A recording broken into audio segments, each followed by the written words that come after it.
sleep or sluggard? Hello family. Welcome again to Sarah's Crown Tribe Global. I am your host, Pastor Chuma. Oh, it's been a while. And here is God. Today He's rebuking us. God is saying, how long are you going to be lazy? How long are you going to put on that blanket and fold those hands and let your future pass you by? God is saying, rise up, throw away that blanket, and focus on your future.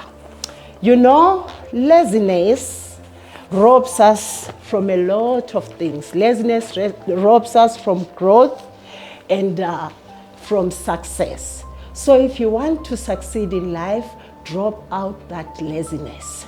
The word of the Lord says here in Proverbs chapter 6, and it's verse 9. It says, how long will you sleep, O sluggard? When will thou rise up from thy sleep?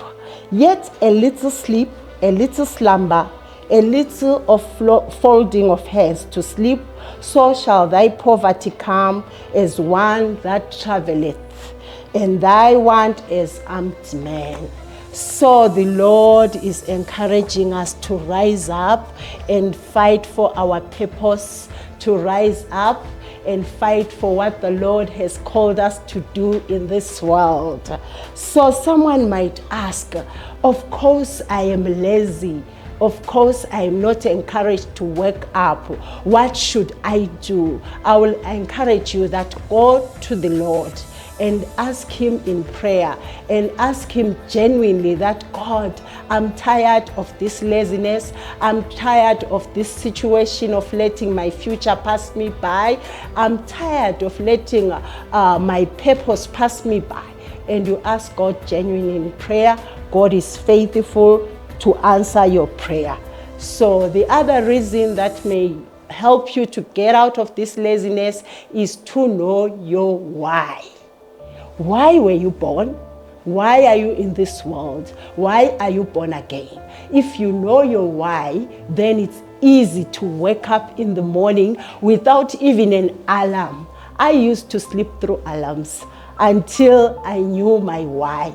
The moment that I knew my why, no one is waking me up now. I just wake up and run after the purpose and the call of God. So number one, after you have prayed to God and you know your why, have a strategy.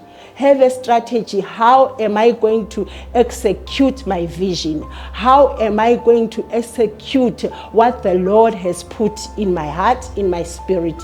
So sometimes it's overwhelming. It's too big. You are like, how am I going to fulfill this? How am I going to win on this?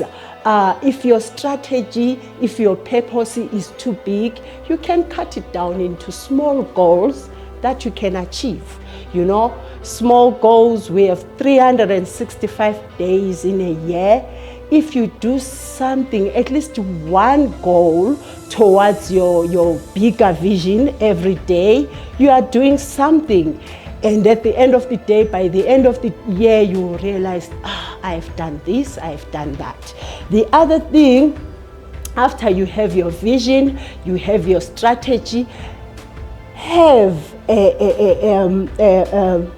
you break it into smaller achievable goals. After you have broken it into smaller achievable goals, have discipline. The discipline to say, I will stick with what the Lord has put in my heart to do. I will stick with the strategy that the Lord has called me to pursue. And when you discipline yourself, you cut out distractions, you cut out especially the internet, social media. You know, some people, they just play on the social media, doing nothing for a long time. But I'm encouraging you that you can use it for your advantage, use it to learn or to do something that draws you closer to your goals. So with that being said, family, let's rise up. No more reason to sleep, No more reason to close those hands. The word of the Lord says in Proverbs chapter 6, let us learn from the ants, you sluggard, you lazy bones. Rise up from your laziness, shake yourself up and fight for your future. Fight for your purpose, because we are born to influence the world, to change the world. So if we really want to succeed, let us cut off laziness. Thank you so much for watching, guys. Please subscribe, share, and invite a friend. Love you all, and God bless you.